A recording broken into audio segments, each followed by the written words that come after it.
people, it is the political dice with Teddy Teangel and Farida Bikobere. Yes, it is Sunday again. Sorry, we know you missed us. It is okay. You guys, we are giving you cyber hugs. We missed you as well. But this time around, we are back with a pitchy obufuzi. Chabufuzi chishwanjagadde, you know, to kogerereko about. A lot is taking place. A lot is happening. So many new political parties. So many buvuyos. So many banange. Humiliation abamu kumwe muri kweswaza muloza mukolera kadi nenga muri kweswaza. A lot is taking place, but let me welcome Farida to diving in between in store for you. A lot ziba bbiri nga tuyingiddewo fa aba political days every Sunday era nga tukutegeeza nti bibera bya bufuzi tuba tukunokoledde yaga amawulire gwe gotanalabako anywhere fe tuba tugaleese era nga tukola analysis bulungi wano bwe tunyumyamuko bwe teekamu obuseko. That doesn't mean mbu byetwogerako biba bya lusaago zibeera nsonga ddala za mugundu era wenkubiza otunoonyeeko ku The Alternative Uganda and TikTok TV ku Facebook ate era ku YouTube ojja kubanga ate otusanga ku The Alternative Uganda emboozi tuginyumya tujja kuba bameka bangi nnyo fenammwe oba fenawe nayenga ensonga oziraba nga wezitambula mu ggwanga. Ensonga ziri serious. A lot is taking place. Nja kwetaagayo owa board omulala kubanga gwe nnina omutakyamala bingi ebitukwasa bisaamu kyabere wano ne wali. Thank you. Nja kwetaagayo era kankutegeeze mwe abatulaba obanga osobola okukola emirimu gino okunoonyeza eggulire ng'osobola otambula nange noonya wa booda tusobole okubanga ate tunoonyeza daisi eggulire. Community journalist. Thank you.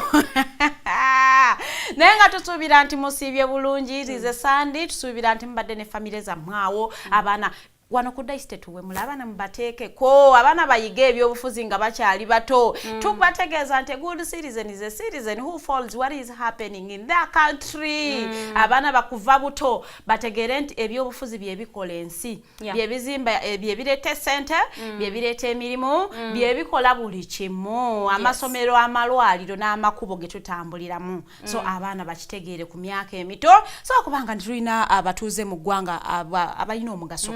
Ngatebagamba me I don't affiliate with politics. I don't like politics. But I don't want politics. Everything. So nze mbeera njagala kugenda mu mezonwa. Mezonwa running a Uganda. In fact, when politics is ngeri matankane, you find that the mezonwa ebera tegenda beera. Thank you. Please encourage your children to affiliate themselves with politics because omanya kayimba kajjajja ke yayimba mu kalulu ekayimba mwawo penkoni nterere besije anange jajja munango olunaku olw'omukaaga nati tuli mu kalulu ka primaries ebibiina byonna biri mu kusunsula abo abaana abakwatira bendera ku bifo ebyenjawulo era kwesagala weebuuze ate okulonda okugenda mu maaso kwaki what is that is happening Oyinza ngalowooza tulonda kalulu kalijjo no they are party. Oyinza okuvenga ogamba nze kangende ndondo mbaka ba my dear tetuli mu kulonda babaka saawe no kubona obudde tuli mu kulonda abo abantu abagenda okukwatira ebibiina ebyo kaada mu kalulu ke tugenda mu akaabona ensonga lwaki ffe tujjana okubategeeza ensonga nga bwe zirina okubeera era nga mukana akalulu electoral commission byabakama Julius Muchunguzi tebibakwatako kalulu ka bibiina Kababina kugamba byabakama tatajireetiza violence eri mbululu ebyo si byabwe kola kubanga kawe tekanatuuka. The constitution mandates political parties okubanga bahandlinga ne baregulatinga primaries z'ebibiina. So bannange akalunga bwe katambula njagala otandikiddewa kuye wano naye bano bayina bano bafunye essannyalaze gakuba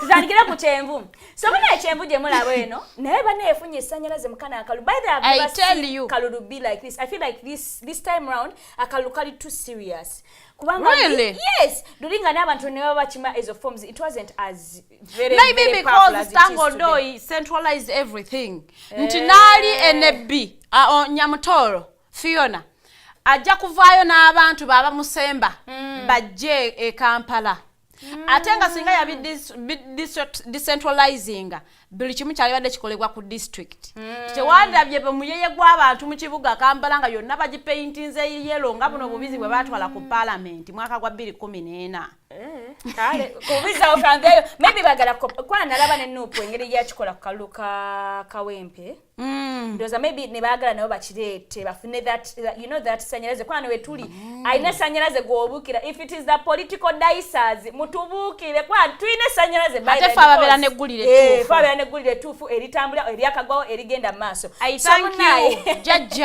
jajja tutegeze ensonga esokera ddala abazukulu bamusaba walimu bamusaba akomewo okwesimbawo for the 7th term ekisanja kya mulundi ogw'omusanvu abazukulu bamusaba do you agree oli muzukulu wa jajja cheka bali bana ba muhozi bana ba patience tewalimu salimu salimu ebyaddala tewalimu mwe meeting salimu maika mu family mberamu the closest family ebyana n'abaana kaliza ndi mu extended salimu oli mu byana so kyova era tomusemba kujja ku kisanja kya musanvu nabyo kwa salimu just mwe meeting isajirimo mwali mbali baganda nga balala abana ba muhozi abana ba patience be bazukulu abali at that time for me I was basaba jajja akomewo yes be basaba jajja akomewo jajja tegezeza he was willing to retire because he's of age.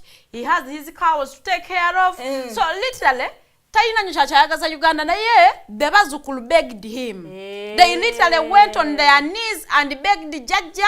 Banange mkama wafeko mawatu chikirira kwa nanyini mirembe ja Uganda botabera watu nabera tutia. Ate munange ate bwogenda ne muhozi bajja mugobaganya akana ko bajja katulugunya. Ate ngakeka kwatiride dembere ya Uganda Jajja ko mago Jajja side don't cry I will come back.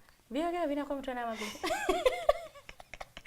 Benga checha abazukulu abasaba muzeyo kuma mwebale nyo mwebalire ddala struggle mujisiza amaso batiti Zay was asked and he acted accordingly. Nazayo forms ize kwa Nazayo forms ku lunako olw'omukaaga era n'ategeeza bulungi nnyo nti ekisookera ddala kukwatira NRM bendera yajja bwomu so teyeetaaga kuba kalulu oyo yayitawo mukulu tango ndoyi watutegeeza mbu abantu abeesimba ku jjajja mbu tebalina bisaanizo naye nga byogamba ebisaanizo bwali buwewuka nnyo nga tusobola kulimba bannayuganda mbu tebalina bisaanizo kisookera ddala kisaanizo naye kiba kiwewuka kisookera ddala tango ndoyi yatutegeeza gwe atuwuliriza tango ndoyi akulira akakiiko ak'ebyokulonda mu NRM ate si mu nuupu tomuteeka ate mu DP wa NRM omukulu tango ndoyi yategeeza bulungi agamba mbuno abaana bagenda okupikinga forms okubanga bavuganya ku chairman wa NRM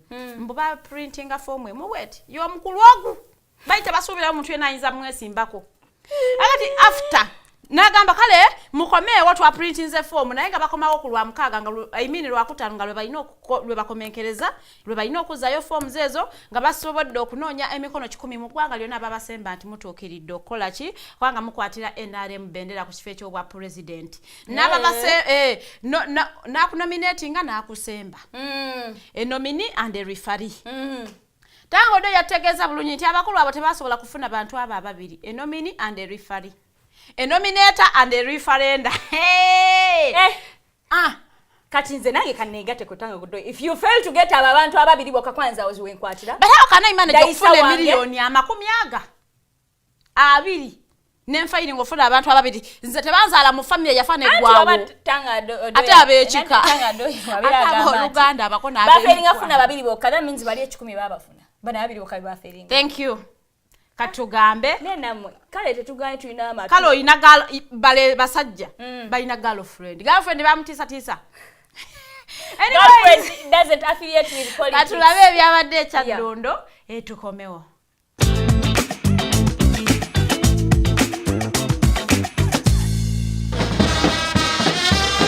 Kwenga abeerubaga tetunonye wabula tugenze muwerekera tumufe twamukakasizza dda enamba yaffe yonna eno gy'olaba twamukakasizza dda. Omukwano gwe tugenda okulaga muzeeyi leero gwe mukwano gwe tugenda okukozesa okumutegeeza nti bannalubaga balina ebyetaago. Tugenda kulwana okulaba nga munnalubaga afuna emirimu, tugenda kulwana okulaba nga munnalubaga tukozesa omukisa gw'omukwano gwe tuwadde pulezidenti mufune bye mwagala. All we need from you is the name of your village and your names. For the support they have shown me when I've been going up country, this is the one that has encouraged me to say, let me go forward and see how I can escort the NRM members and especially the Bazukuru for 5 more years, and then we see what happens.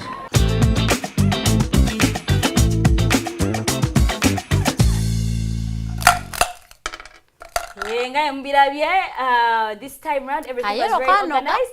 Yellow yanoga last time so many bavuka caused violence nabba ku bantu, but this time round era babagezza koleta akapingano tolayo musirikale nga mugoba nga kufiira ko kale kangwe ekigoba ta stand up and chase you until I get you. So this time round we are mukwasiza mpisa na mateeka kwatsa mpisa mateeka kwa na olidenti ali mwabaze ne mumoto mvubuko. So I don't understand, but it is well done at least they tried yeah, at least you tried. And then Muzei would say I'm still the president, I will just not pick those phones, but well he obeyed and he went. That is a sign of humility. I'm an advocate of humility. So well done our judge. Kana kayimba ke bayimbira Muzei jo tuyambe simanyi obusajja bututta asimanya bigambo byange nenga Muzei kusinza ku bigambo bye nange nga bwe namulabya akyalina mu eryanya ayina embavu tegera ye Afrika tembavu bavu toziraba tutandika kuyitaba waneeno Muzei wayavudda wonakakasa bulungi nnyo nti ekisookera ddala talina amwesimbyeko talina gwamuvuganya kyokubiri kati afokasinze ku kana akalulu kaabo na 2026 kayinako abamuvuganyako of which they are not as strong opponents. So he's just kuyisa mukka mu kisero yavudda awo n'agamba kasoke nnambuleko Kampala Metropolitan era nga jakubategeeza bannauganda bana mwetega amakubo batera okulanga nti bana yelena kuzino Muzei yali kasanje wali eri mukumirawo sigambe kyoyagala bw'omulaba wevulumbule weesutte kabe naku weeswaze oberenga hajati oweka sokoso wablandeka hajati weka sokoso mu bintu byonna byoyagala for you just want to go to Mecca. Yeah but by the way it's good what is good about it?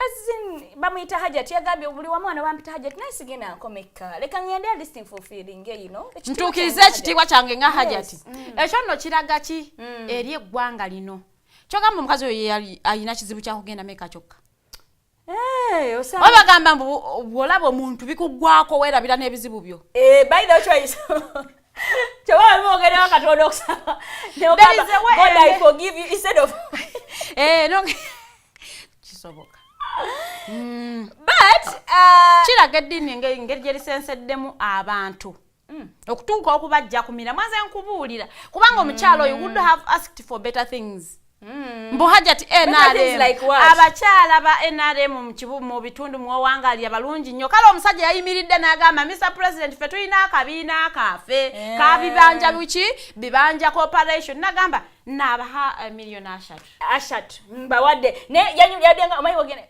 next kati owemeka ogenda waye nabayo next gwagachi kabina nawe nkwadde milioni asatu addako nabuuza amkwatira ensawo oine $1 million asatu ngena kuzikuwa kati na kati abakabina k'ebibanja nabaha nziwadde ki another one nze nenzija President omayize mbadde nkwagala nnyo nga ndudde okula anti omayi weerabire byolina okusaba badde ndudde okulabako bannayini n'akaamako nandyagadde bagasaba kyoyagala oliawo kyetolo President noonyaako nina akaamako. What is that?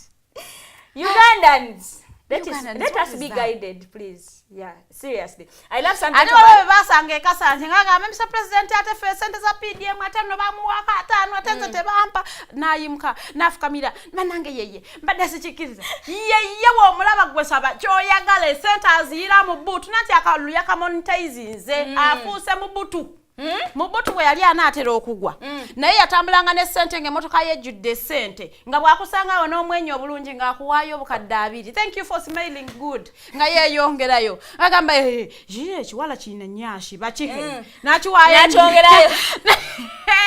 So I am telling you Ugandans, this is the time for you to benefit from your taxes because that money they are giving out recklessly. It is your money. When you see him asking for money, and you're going to pay it in the wrong run. Have your idea on you, memorize it, actually cram it. Okay. When you find him, Mr. President is an idea no nyas capital. I want to appreciate kubawo idea necho yagala okola omusajja yakuwe kapito kubanga sente azina anonya kalulu waliwo gentleman yavudde n'agamba naye amalwaliro tebatukole nation kale ng'olabira ye afiira yayogedde ensonga naye salabe president akiwa that much attention ng'owemmeka but no that aside naffe nga saba ku lwaffe lwa dayisi president naffe ffe abadayisi munnaye tuzwano nga twetaaga kiyogera President Afro kama bega bane tunyigirizwa fe wala tulina baganda bafa batasoma amasomero tegaliyo mu bitundu ya president fe wala be emirimu bannaye president emirimu jiuze ku bannaffe tulina baganda fe bamala okusoma balina bachelors balina mirimu they are not jobs president wobera oswa na Africa ifuna kyoteka ekibera mu South Africa president nafa tukutegeza nti okunonya eggulira lya president twetaaga entambula ate entambula letufuna amakubo mabi ba contractor bowa projects twongera okubalopa president atukulopera nti esente za PDM tezitutuukako ffe ng'abavubuka sizifunanganako sizirabanganako siziwunyirizanganako president nga twazisaba alabe byabadde ekireka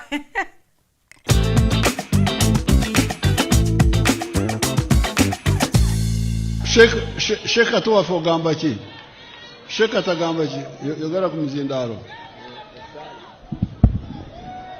Mzee, assalamu alaikum wa rahmatullahi wa barakatuh.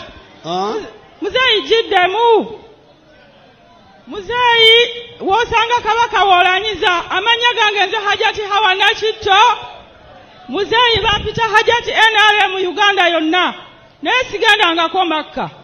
Mzee tweyanze naye mzee sako yaffe yayibanja association. Bibanja association.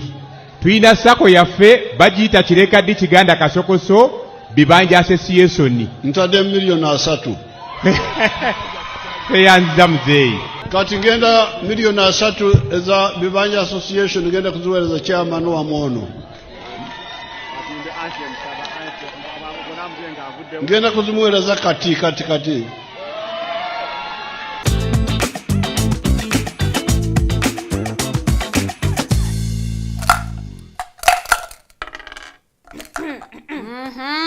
waliwo tugambye tusaye bingi nnyo tusaye bingi tetujja kubikendeza kubanga esente zaffe naye olowooza esente ezo zibali mu kugaba zivaawo era budget code ya donation ate njagala okubategeeza nti bannaye mulindelo pulopu abayo ku sente kubanga ina budget ya donation ne speaker ina budget ya donation abantu abo basabe ne baba tebazibawadde mubabuuze donation baziteekawa because baba balina okuzibawa nze nyaga bajukiza nti in the wrong run this money you want or you don't fa bagendo zisasula ate weewunyanga akalukawedde bati nakugamba kati olaba waategedde ennyama ebadde kugumu kitundu kati nno ya mitwalo emeka oba 3 yogera ku nnyama bannange sukali era nabadde wakakaaga olabona sukali abadde wakakaaga kati wetwogerera sukali kati yali nnyama nye kakira ebikajjo byakendedde bakugambye nti kati sukali wa mutwalo gumu oba abalaalo be bali mu kugoba eri ekalamoja be bali mu kulinnyesa ennyama tebakyatuwa nnyama tebakyalina nte naye nga I want to tell you Mr. President nti ebikolwa ng'ebyo si birungi nnyo naddala mu ggwanga eto nga bweri kiryoyagala okubanga ate olirabako mu middle income status it isn't good, it is not developing the country wabula it is taking us to the gutters which isn't a good thing. So Mr. President, you and your government can do better than that. Nemusobola okubanga ate mukendeeza monetization of politics in Uganda, mukendeeza akasente ako mukateke mu bintu ebirimu omugaso. Why are you keeping the money nga mugiterekera obululu? Mulumya bana Uganda obwavu. Do you realize now circulation of money ntono nnyo? Obusente obutambula bukadde. Kati gwerinda mukalu ojja kulaba ebyetaano ebipya. That is how they control money circulation. Nadanga tugenda mukalu kati basibye sente. Kakati ogenda kulaba nti kati sente zitandise okuvaayo bali mukugaba bundles. Mpya president agaba busente bukadde. Ziba mpya ezo ziba mu Bank of Uganda. Yensonga ise alonda governor Sole. Ensonga bweti ombanjivuddeko. Ekirungi obadde weka mu frame. Naye nga ekituufu kiri nti we do not have a governor. Tulina deputy governor. We need a full governor of Bank of Uganda, which isn't a good. But even when he was there, it is still the same. So. Kale katuveeyo ensonga tugivuddeko, but monetization of politics is bad. Very bad. It is very bad. Esibira y'abavubuka, esibira y'abo naddala abakyala, esibira y'abantu abatalina ssente, they have good ideas. I literally can't participate in politics because I don't have money. And I believe in you. Yes, so tell me, when will I participate? Even me, maybe me not the Bazukul, but my siblings are asking me to come and represent. I don't have the money. Well, Mr. President, tujja kubanga ate tumuwunzikira wane tudde ku nsonga yo kubanga ate violence asuuse mu primaries za NRM. National Resistance Movement. What are you still resisting up to now? And their leader once said, what are they still resisting? Master of violence, so that people that he leads took it personal. Oba yabayigiriza violence. I assume, because he said he's the master of violence, and your people are being too violent, people are losing lives in just primaries. Ezechibina Theodore Sechikubo, Olio Tashimusija, why are you making people lose their kids? Kandi no Kandi the agent. Those things are not good. Ninjitwara by force or by fire or by thunder. And I want to ask, what Theodore bamuwadde obukumi? Because literally he's causing the violence in Remiaga. And because, by the way, they said they deployed people there just to keep security because people are losing their lives inside primaries. So they might have police, not necessary to only guard it. Kati waneno obuvunaanyizibwa wano wenyiwe twali twagalira tango do yo actinge osoka ove kukunoonya okusolooza miliyoni 210 ze wasaba odde kukulaba abali mu kola violence mukalulwa ba disqualifying because abaana bali mu kuluzinga obulamu bwabwe. Naye mukulu tango doi apart from kusoloza sente no nominating what else are you doing? No, but he called a meeting where they met and they suspended certain districts and they said district emchalo on that soke to jeko campaigns soke tulindeko because of the violence happening in this district. Naye kirungi nti ne ba members ba NRM abamu also believe like I do nti omukulu tango doi takoze mulimo gwe gwayina kola era nawulira lulinga bagamba mbuffe bagala bakyusa omukulembeze w'akakiiko kabwe ak'ebyokulonda mu kibiina. That means that you are not doing your job as you meant to be doing it. Kubanga weweterezaamu if someone is causing death in an election that ekyali ku level yo wansi ddala oyo bamu disqualifying, let them not participate for the next 10 years. Gamba if deaths zili happening mu primaries ezebibiina, what is going to happen in the general election? Kakati omukulu bright Rwamirama oyo no wayisinjiro. How are you? Oliota bana lero tuli bakwogera lunyankola okututta obusi. Wasiba je Ndiyo chaniwe naye bright. What is causing violence in your constituency? Okutuuka nga abantu bakuma ku mmotoka omuliro. Zigwao ne mufudamu n'abantu ne babeera wabafuna injuries. Ina abazifuna injuries olusi neje bali bitundu yatwaliyo malwaliro balina kuvuga ate kutwala wala nnyo okufuna treatment. Olusi you can't even afford the treatment. But y'omubaka alaga ye tafudde ku health yo yayagala kalulu. Tusooke tulabe ebyabadde isinjiro ng'emmotoka z'abantu zitete okuggwawo obugwi.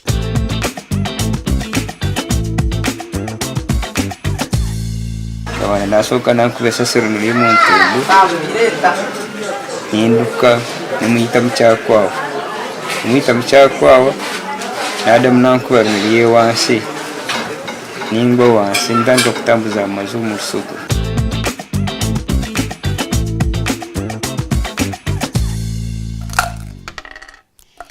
Basatu tuba tukyali ku days waliwo wa NRM ava okungamba ensettlement gitereze tuyina Bank of Uganda ya Meiko atini ego. Thank you so much for watching and following and also contributing to the building of your country. Webale nnyo webalire ddala okubanga ate otukoledde ka collection yako.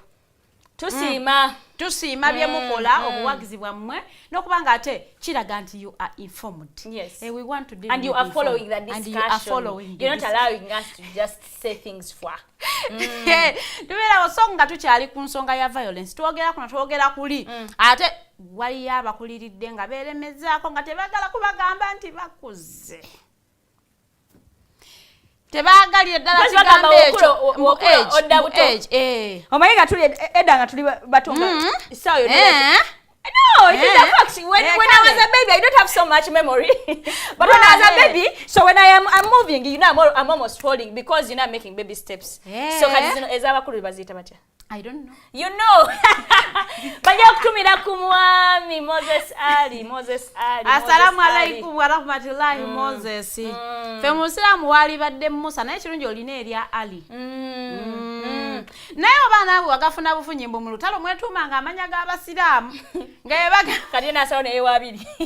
Musiraamu na mukatoliki na Wawa omujeno Moses Ali byange naye nga byempulira ate nga awali omukate wabula muliro mu mwetuba chofola ba General Salim Salim Sale nkulamusizzaako mukama fene time we are coming to Gulu to say hi to the General of Gulu and also get a gulire for days from the General of Gulu and some envelopes and some brown envelopes. Nayenga walabye is flying in this election. Man is flying. Wale wose watatadde nayenga balina abantu babe. Walabye Moses Ali enkuyanje y'abantu gye badde nayo. Kulaleze. Yakubye dale nga ayina enkuyanje y'abantu. The unfortunate part of it yabadde n'abavubuka. Nze ne realizing anti tujja ne tweyogoza ne tweyogera abantu mweremeza misitsi banaye mu retiring banaye mulekere ka abavubuka kyakaba kyagala abantu bano. And I want youth to answer. Do you still want these guys aberemeza mu ntebe basigale ng'abafuga oba mubakoye byaddala?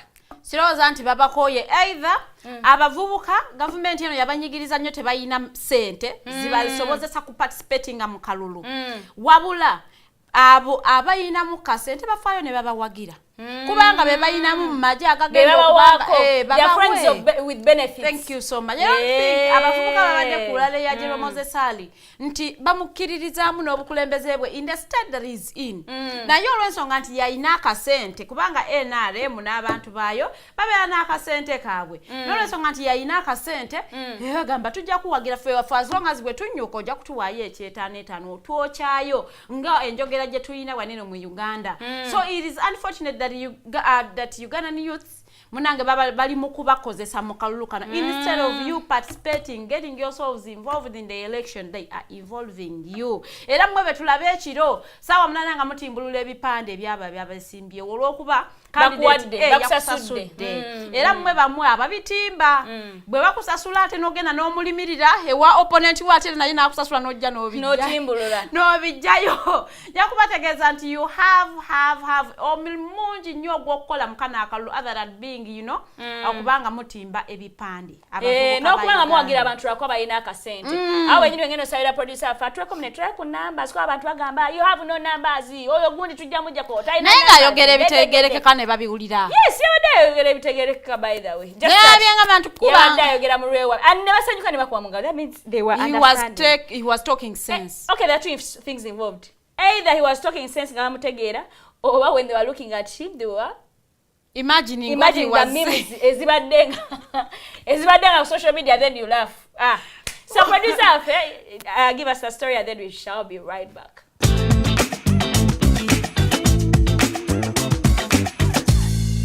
Aleba yoburo bawa de bode abu amaruya haba yofu you are a pearl.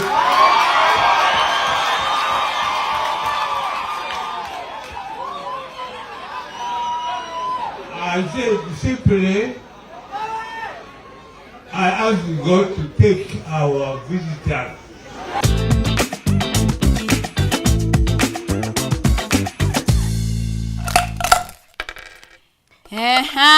Toka kwa barabara. Besi jana ingia. Toka basi yako. Nataka chifungu. Katite tutaka chifungu. Kasimu. Hello. What is happening in Rukunjiri? People in Rukunjiri, how are you by the way? They are very good. Yes. That alone. Mwejirisiza naye kale abana Lukunjiri tubatumiddeko mwe bali kuba bana byabufuzi abali awake bana struggle they are awake to the realities of their country.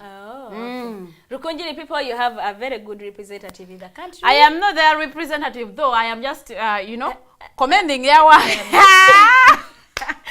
So Farida nga bikyali awo PFF mpoza bagamba PFF ogaddamu ki freedom for all. Freedom. All for freedom. PFF. Freedom for all for freedom. Waliwo akagundi akapya kebakola because had their conference the beginning of this week. Abayimba obuyimba nga tulinga abali mu kuziika, we shall never surrender. But you are not going to surrender. Never surrender. Kona. No, but by then this time round we were full of happiness, full of vibe and all that. The vibe was jovial. We were jovialing. We had just a lot of jovial moments where we had the president of the ant. Alliance for National Transition. About you are transiting from where to where? Yeah, from us to PFF. Now we consider transition. Yeah. But by the way, it's more of a cooperation. They say they signed a contract. But I want to work together. Comment on the respect that he was accorded. That standing ovation. It is accorded to someone of a certain caliber. I have a friend of mine who, when it comes to Muntu, it is a jovial moment. When it comes to the respect he commanded, his speech was top notch. Everyone just wants to tap on the anointing on the masanyalaze. Because people have been saying Taina Masanyaze. He's a good leader, but he does not have the electricity. Now he got thanks to a transformer. You see, he moves with it. Yeah. Thanks to use light.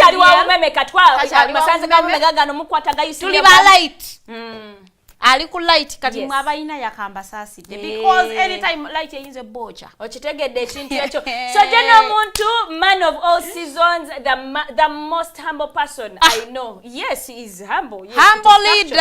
He's a humble leader. That's why Mugamba Taina Masanzo, because he's humble. You guys prefer the violent people, which is not good. I just loved your speech. You encouraged so many people out there, and I want to tell you that please keep adding a brick to the struggle. I pray. You are being for presidents. The coalition. Yes. The coalition. So, Singapore later for presidents, do you see any change? The fact that he got some light.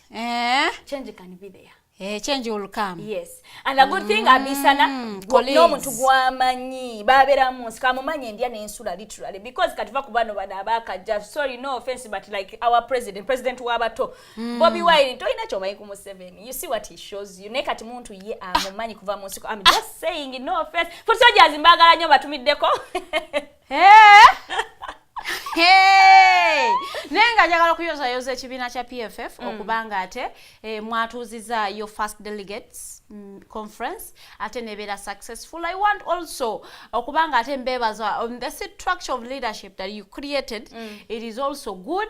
Era okubanga mwatese Dr. Kiza Besigye here up here yagude mugufo ali mugufo ate tegumukkiriza kubanga yesimbawo but that also mwali mu fulfilling his talk because he has always said in the sigenda kudda mu kalulu tekatwala nakyemalira. But surprisingly last year natukako extending andabanga ayinza okudda era nze bammenye omutima because at some point I thought he was going to come for presidency this time. Yeah, I was seeing some people ngabagamba breaking news. Dr. Besigye will not contest and I'm like but he has been singing that literally. Really? Yes. There is a time now nalako Professor Kanyehama ngamanze njagalo demu wesimba netwanga she's like because when he made a declaration of I am not going to stand anymore era nkuliridde nze gwe mulaba but I will support whoever will has stand. Uganda's problems and challenges. Ante bana befizi tumanyiko kulya bigambo yawe so try tumanyi naye agenda kulya ebibye. Mana byavuze omugundu talya bigambo bye. Naye era abo bolaba baba si banna byabufuzi baba abantu abegwanyiza ebyabwe tulabe ebyabadde ku PFF tukomewo.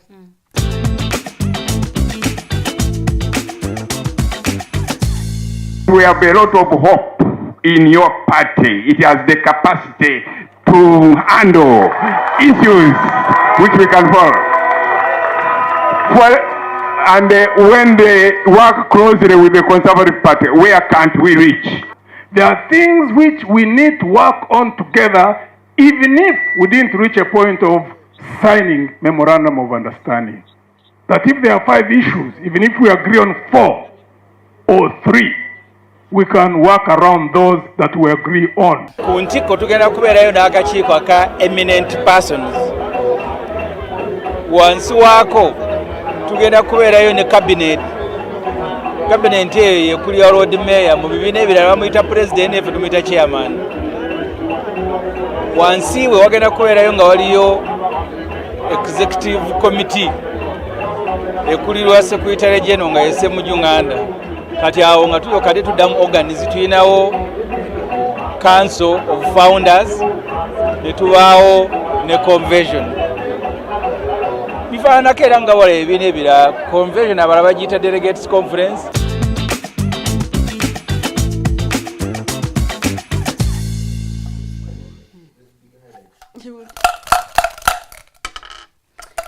Nga mbira byebyo where PFF had a mwabade smart very smart nabo basubudde tuli mu shopping window y'ebibiina by'obufuzi kyenja obote bagenze bambi ne bahandipika amna njagala kino kyengendo osasulira oli yagambye kati nze wano wetutuuse ene ebya DP ate yera ate green bimbuza buziza musikyali tegeera kamuvire mirembe kubanga waliwo bana balina ideologies ngezange era yatuuse omukulu Lulume yagambye I've been reunited with my people abali bandekayo n'abameshoning awo omukonko awe tujjukiramu obulungi ne geno omuntu yali mu FDC ninaava so many people came from came from DP and then Nebajeno on PFF. So he was like, he was joking. I am home. He felt at home. Nene bamuwera we chifawo. By the way, before we are debating now, space hour.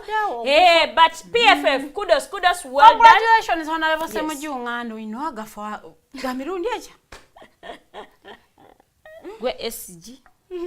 Gwe mwogezi we chibina.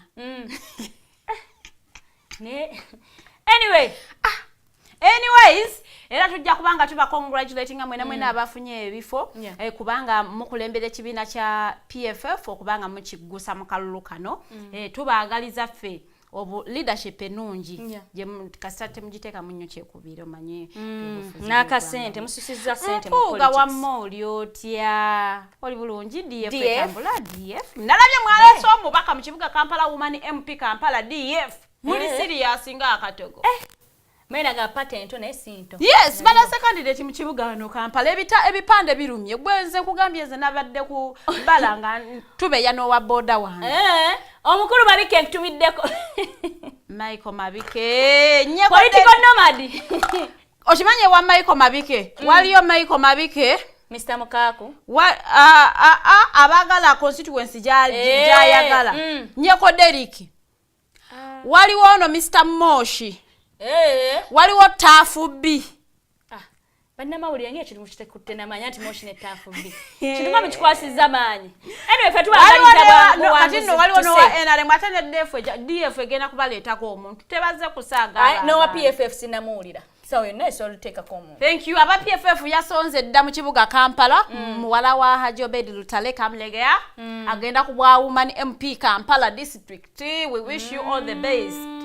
Tuba tutambudde nga tugenze ku kibiina kya NUP awali watu wadde Zahara ekibiina kyokka ekirina principle mu ggwanga Uganda kyekirina fada mu ggwanga Uganda takagambwa akotasonga nene ayinanga for ye principle ye fada ye president omulonda atalangirirwa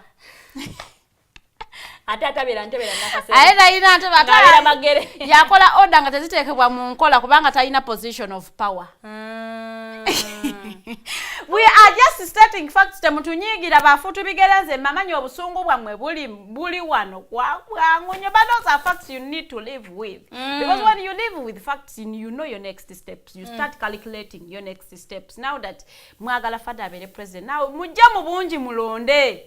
But also to say, I want to appreciate what they're doing because they were you know they were giving in funds. But ongoza fundraising campaign. They are fundraising for the party. Akolabanga ate basobola okuyita mu kalunga tebafunye ate constraints ziri financial. Era fada tutegezeza nagamba nti sente ze babadde lazonga ekibiina it was just 20 million. Atenge sente ezo za kubanga ki fada nominating ku EC. Kakati nagamba ate n'alaba president ngali mu kutimba ebipande eggwanga lyonna. Nagamba ate ye bw'ata atimba ebipande ajja kubeera kapere nakakatikanzi ye sente zino nsooke nkole ki nkubiseemu ebipande mbitimbe eggwanga lyonna ne ngamba fada simba wakati obwefumu nkubuuze do you have the access ku sente z'ekibiina gwe ng'omuntu nga SG tamanyi kubanga tutegezeza SG yewunyanga nzijayo sente, and I'm like, you access the account of a political party single-handedly. That means the signatory is you and the baby. It is not fair to a political party. I'm just saying those were your statements.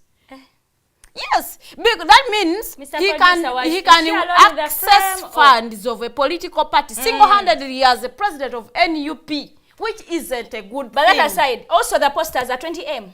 President Ojeyo Esente ezekibina nga SG, because we expect SG okubera signatory. Yeah. Nga SG tamanyi, what does that mean?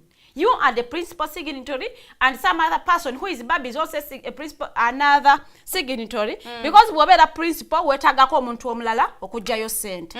Kati president ye principal signatory. Twali tuwabade tusubira nti SG alina okubanga asayina. That means oba SG assigning angaloza bazijjayo zitwala. No, he didn't know. There is no way you sign for money nga tomanyi kyezigenda kukola. As the SG of the political, no, but he was, you know, he was surprised. Yagambye SG was surprised naga tukoze tutya nagamba nzembera n'obukodyo katika tulete fundraising. Let's fundraise for the political party. Omwana weyatomedde naga mwena bali bagambye tufuna sente okuva ebweru wabugwanga ndoza mula kimuntu kinoomu aba MP nengaze empadde milioni 3. Waliwo yaze n'akabox ke ku mutwenzi banna mbadde nsevingira kamotoka naye nkalese tukakone kagende ku struggle. I want to guide you Ugandans. Let's be guided, please. Let us be people of knowledge and understanding. Leka tuleme kubeera bambatutu. Bawumbatutu? Sibigambo byanganze no, I'm just guiding here. Let us be guided, please, because there is no I'm saving for my house and then you expect me to just get someone who said go to manyi struggle. Let me stop at that. Kamakabi kasasiro ganga yayo kutegeza nti ebigambo byo byebiri kusa naye atera bye tujjo kuyimirirako tukugambe nti ekyo Mr President wakyogedde ng'okyamukiridde naye kyakusibiddeyo kuba kyatulaze nti gwafuga ekibiina mu byensimbi na buli ekintu ekikolebwa kyonna which is good for a political party that is looking to govern the whole country. Engeri gye mbamutambuzaamu emirimu teba nungi nnyo naye njagala okwebaza bannayuganda abasonze ssente okubanga ate muwagira muteke omugulu ku struggle. Mwebale nnyo mwebale ddala, you are true strugglerians. You are people of the struggle. Era mwebale kuwagira struggle. We pray that your funds don't go to waste. Yeah. We pray that my mukwano gwange nina mukwano yagamba masanyu amangi so please let's build the struggle. It is very okay to build the struggle, support but the be guided. But also the way they manage your funds that you've given in is also very important. We actually pray that, you know, the funds that are being collected do what is being, you know, collected for. Munonya sente abantu bazirese kazikole kyezino kola nga batutafuna accountability ya muda ku muda. Chamani Nyanzi, how are you? Why are they looking at you like you know you have become a child out of the Banna? Why? Just like that. They have post you somewhere. Somewhere. Just like that, but and so kubo nabola. But also, why do you want to bring politics of family? What? You know, in the Situlago is for us all. Hey. Syria family, but also I want to implore the opposition politicians. Why are you concentrating in towns? Lwaki muli mukusimba ababaka bamwe betumanyi nti balika amasanyalaze mbaleta mu bibuga ate mu bifo ebirimu aba opposition. Why aren't you going in the villages? Mr. Lubongo yalwa togende Bunyolo, you told us you were a Munyolo who was raised in Enkola. Obaje wakulira genda wesimbe obaje ojozali bagenda wesimbe go to Hoima. What is wrong with going? No, he was raised in Enkola. He was very specific. So you should go to Enkola. You can't go there, go to Mbarara. Stand there. Where are you looking for positions? Atenga zilikoba aba members of opposition. So it is now a struggle of opposition versus the opposition. That is why we are seeing father giving out money like that. Wakugambira nti nze naita idea inemba gamba tukole central nti wobera warukunjiri gende werukunjiri owentunga mugendeyo tulabikenga you know we overcome the dictator neba gana ideas zange. So he's like nze kan focus nge mbusoga manyiti busoga political regional empowerment. Manyiti busoga ya opposition. So I think it is the same thing Farida is saying. If you can mobilize people from the villages because chigena bera chibinyo gwo kuwangula no okaoka ngeita banguda ate male mugambe mwabayise mneto abalagide because to winning in one region mobofu bwe bumuntu agala okuyoza yoza mwena be batikidde ku School of Leadership ya NUP mwebale kubanga ate mwetabidde mu misomo gy'okubanga muyiga obukulembeze bwe buliwa bukulembeze babutambuza batya how can I be a good leader hope you studied all those era tusubira nti mujja kuba abakulembeze abenkizo nnyo ate era abawukana kwabo abajja mu 2021 era mujja kumanya emigaso gyammwe ne roles bye muyina okukola ku bifo bye mwesimbyewo munange okutiikira kuno kwabaddewo ku lunaku olwokutaano ku kitebe kya NUP Kavule nga batiikira abaana abadde bali mu misomo okubanga ate babangulwa mu kuyiga butya omukulembeze bw'alina okubeera ne yeeyisa n'emirimu gye gy'alina okubanga ate akolera. Omugenyi omukulu yali ono owaffe gwe tumanyi keyboard activist wa Twitter wa X Spire Sentongo, Jimmy Spire Sentongo. That cartoonist. Yabadde omugenyi omukulu. He's a land person. Very doctor. Yes, in fact, he's a doctor. Dr. Spire. Empozi agwe tugamba land abajja ba lawyers bajja kulowooza he's a colleague. No. He's a musomi wa bitabo. Also I'm going to enroll for that leadership class so that I get some leadership skills. So further I expect to see me on HTV just bring in my application. So further tukuyoza okuba nti wateekerawo abantu omuwaatu ogwo okulaba nga babangulwa. So it is good for the party okubanga mufulumya abantu abalina omuzinzi nga babaweebwa platforms okubanga ba debating issues of national importance. Baleetera ddala ensonga negguka bulungi nnyo nga tebajja kutugamba GDP kyekiyisaawo obukulembeze kyekizibu Uganda kyeyina kyokka. You see what I'm talking? Hey. Producer! Let's put it from that side and then we return.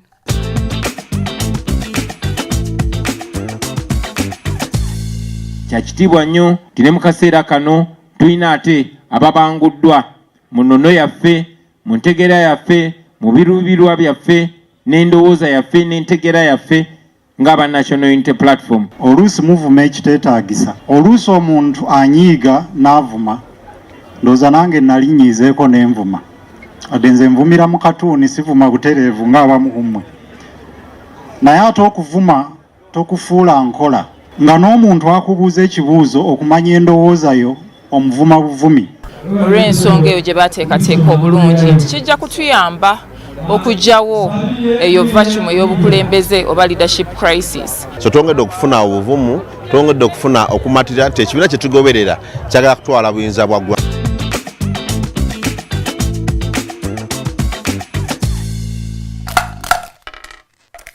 Okay, as for me, as Kayimba ka NUP ke kaliwa?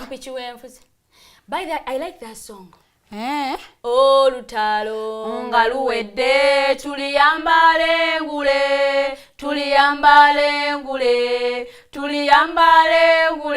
olutalo nga luwedde tuliyambale ngule tolivimba mu Uganda. Hey.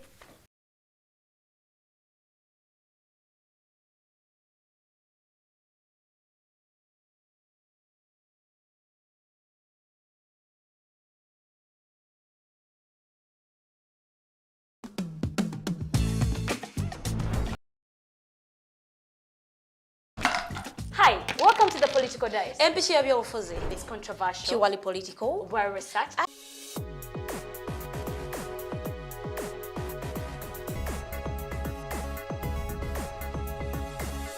The Alternative Dig Talk. Real issues, real talk.